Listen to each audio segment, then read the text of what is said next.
Chercheurs et chercheuses de vérité, salam alaikum. Donc j'ai décidé depuis hier ou avant-hier de refaire des vidéos. Bon, elles ne seront pas de 10-15 minutes comme je fais d'habitude, elles seront peut-être un peu plus longues.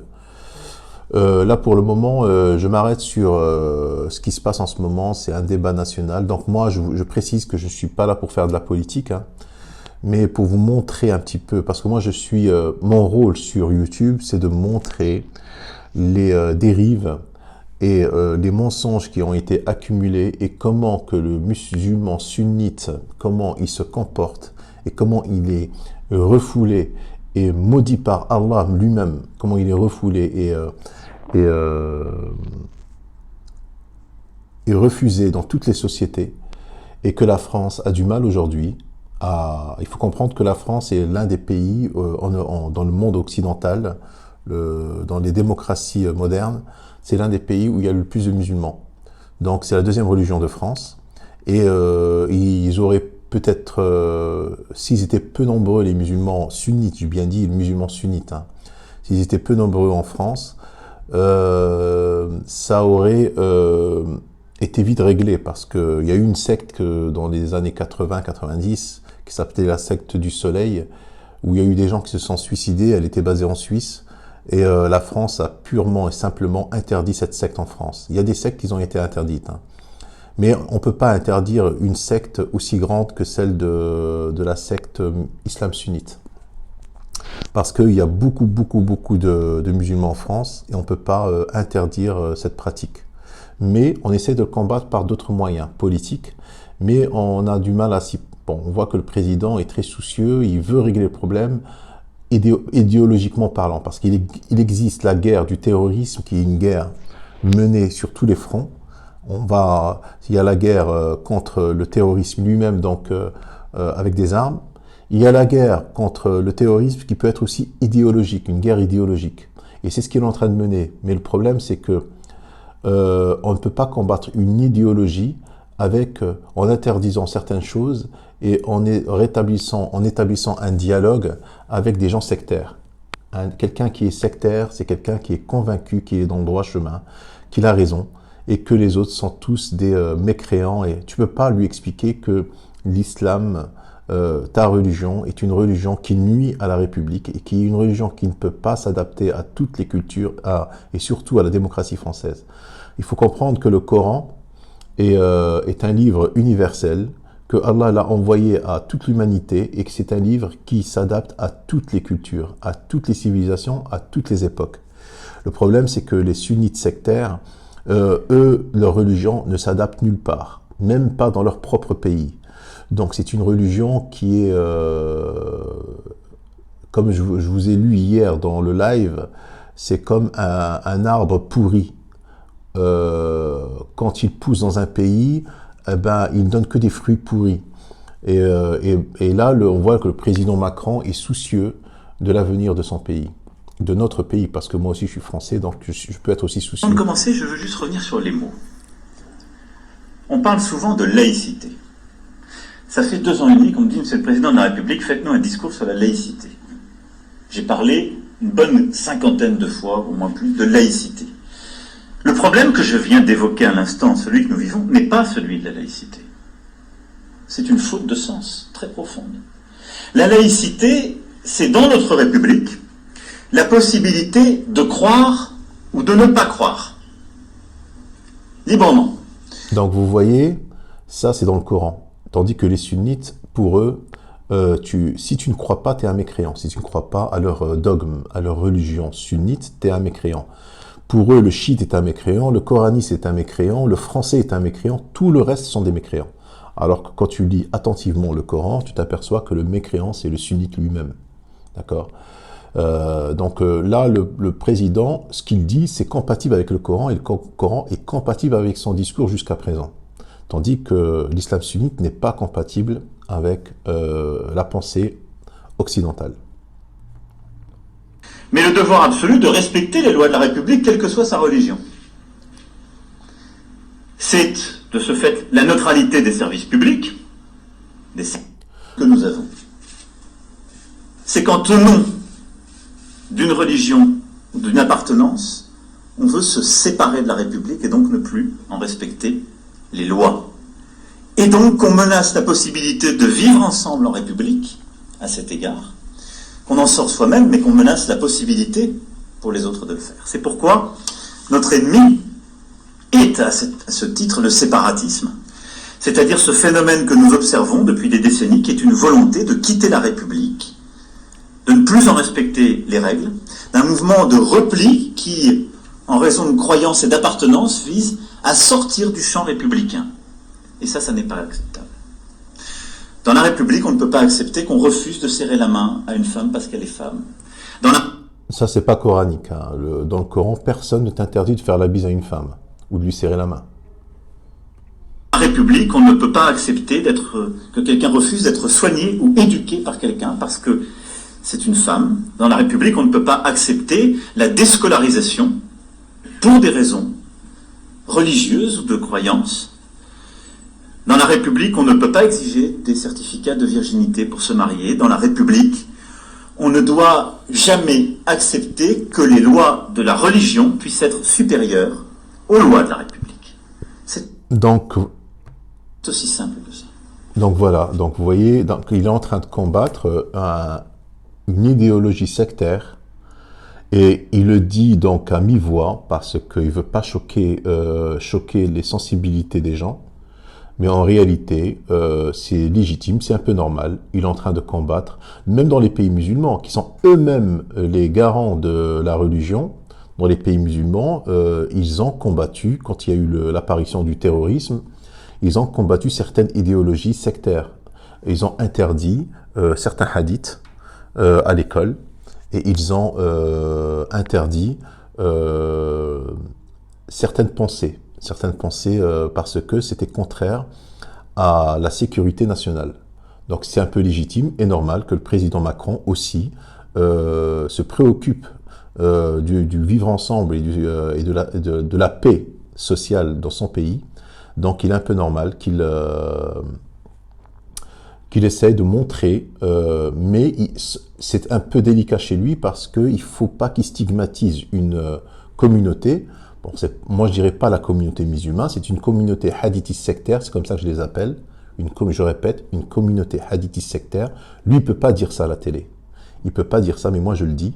Hein, parce que moi, je suis là pour montrer la vérité. Quand je vous fais mes vidéos, je vous dis chercheurs et chercheuses de vérité. Donc, c'est pour dire la vérité, toute la vérité, rien que la vérité. Et le but, c'est que, voilà, on continue. Et une fois que j'ai dit tout ça, il ne s'agit pas de stigmatiser quelques religions.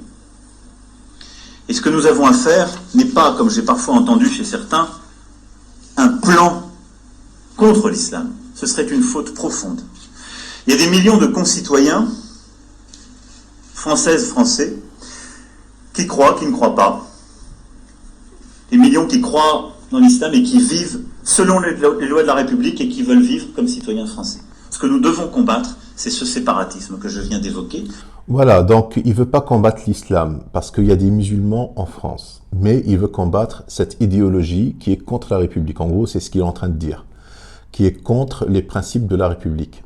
Bon, il est normal, c'est-à-dire que moi, aujourd'hui, j'ai la solution.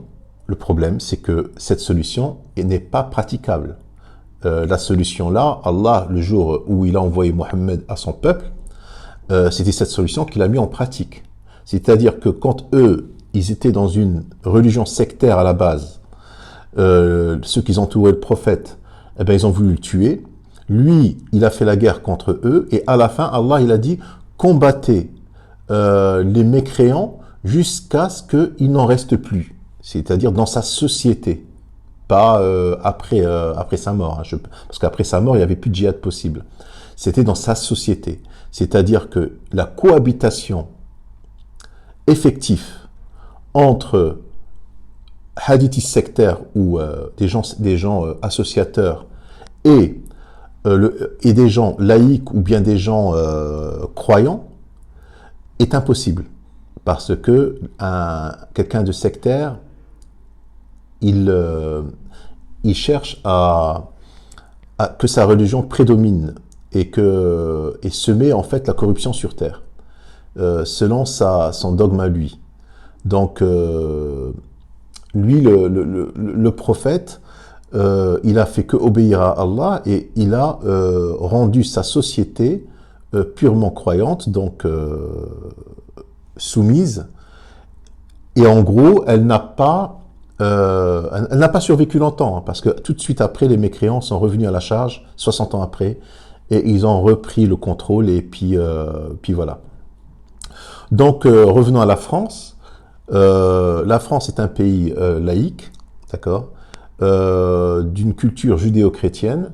Il y a eu la séparation d'Église et d'État. Aujourd'hui, il y a une secte avec des millions de fidèles qui est en train de ronger l'équilibre social de cette société. Ce sont des Français, d'accord? Ce ne sont pas des gens venus d'ailleurs, ce sont des gens qui sont nés en France, ce sont des Français. Et le président de la République, Macron, a compris qu'il faut combattre avec l'idéologie. C'est-à-dire, il ne s'agit pas de combattre avec des armes, c'était combattre idéologiquement. Le problème, c'est qu'il n'a pas assez comment on appelle ça? Assez d'armes idéologiques pour le faire. Moi, je propose la solution, elle est toute simple. La solution, sans guerre, bien sûr, hein, tout en étant en paix, comme le fait le président, c'est d'ouvrir des écoles coranistes. C'est vrai que c'est un rêve, c'est un fantasme. Et je sais que ça ne se réalisera pas, parce que c'est écrit dans le Coran. Hein.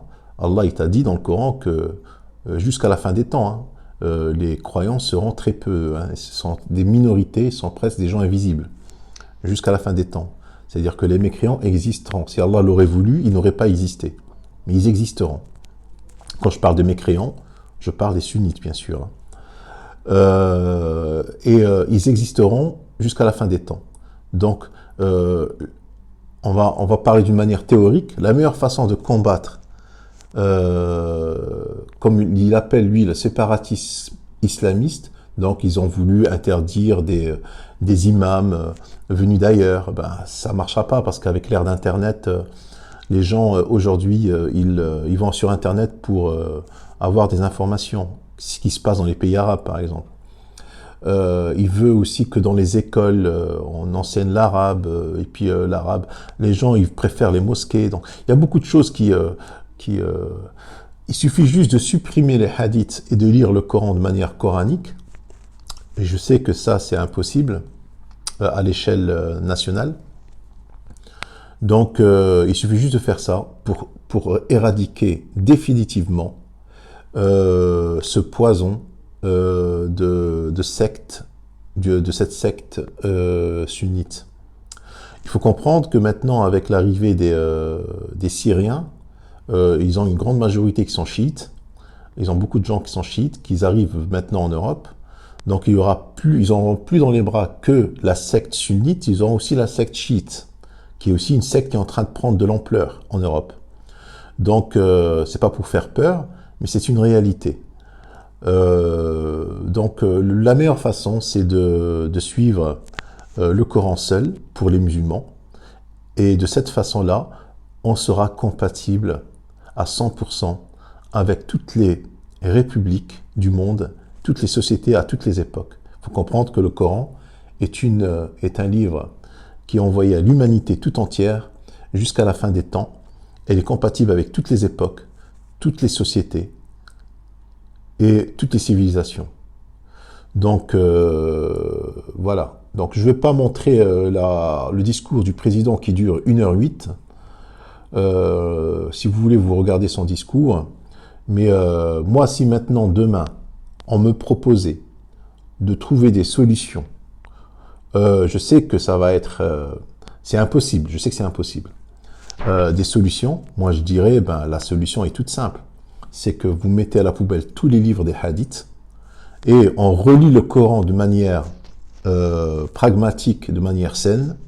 Le Coran est un livre venu de la part du Seigneur de tout le monde et c'est un livre de paix. et un livre qui s'adapte à toutes les civilisations, à toutes les époques et à tous les peuples. Malheureusement, les hadithistes ont inventé une autre religion à côté, qui n'est pas l'islam, qu'ils appellent l'islam, mais ce n'est pas l'islam. C'est une religion que moi j'appellerais associatrice. Ils ont pris Mohammed comme leur divinité. Voilà, donc c'est juste pour parler un petit peu de l'actualité. Et puis pour vous dire aussi que je vais peut-être bientôt, ça sera peut-être pas tous les jours, mais je vais reprendre des vidéos de cette manière-là. Salam alaikum.